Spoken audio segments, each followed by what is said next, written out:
ഇന്ന് കാട് കയറുന്ന ചെന്താമര അടിമുടി സൈക്കോയാണ്. മനുഷ്യനെ വെട്ടിവീഴ്ത്തി അത് കണ്ട് പതറാതെ നിൽക്കുന്ന മനോനിലയാണ് ഈ പഴയ ലോറി ഡ്രൈവർക്ക് ഉള്ളത്. ചെന്താമര എന്ന് കേട്ടാൽ ഒരു നാടാകെ ഭയന്നു വിറയ്ക്കും. അന്ധവിശ്വാസി, അടിമുടി ദുരൂഹവും വിചിത്രവുമായ സ്വഭാവപ്രകൃതം. കേരളം കേട്ടുപരിചയിച്ചിട്ടില്ലാത്ത തരം സൈക്കോ.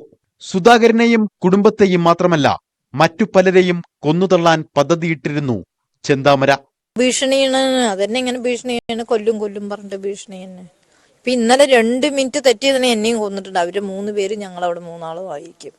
ഞാൻ അപ്പോഴേക്കും എന്താ പറയുക, 1 മിനിറ്റ് വെച്ച് അയാൾ ആ രൂപം മാറുമ്പോഴേക്കും ഞാൻ ഇങ്ങോട്ട് എത്തിയില്ല. അയാൾ എന്തിനു ചെയ്യണമെന്ന് ഞങ്ങൾക്ക് അറിയില്ല കേട്ടോ. ഞങ്ങൾ ആർക്കും ഒരു വൈരാഗ്യം പരാതിയില്ല. ചെന്താമര തയ്യാറാക്കിയ കൊല്ലാനുള്ളവരുടെ പട്ടികയിൽ താനും ഉണ്ട് എന്ന് വിശ്വസിക്കുന്ന നിരവധി പേരുണ്ട് ഇന്നാട്ടിൽ.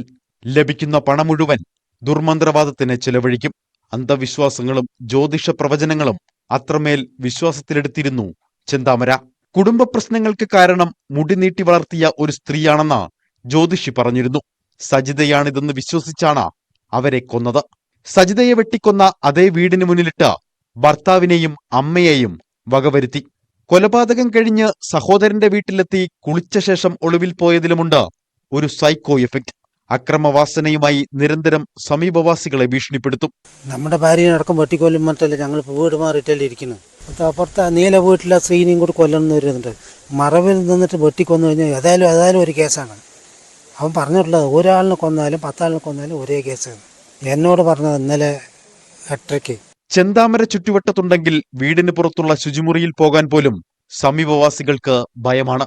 ജയിൽവാസത്തിനു ശേഷവും ഈ സ്വഭാവ വൈകൃതത്തിൽ മാറ്റമില്ലാത്തത് പ്രദേശവാസികളെ അമ്പരപ്പിക്കുന്നു. ന്യൂസ് 18 പാലക്കാട്.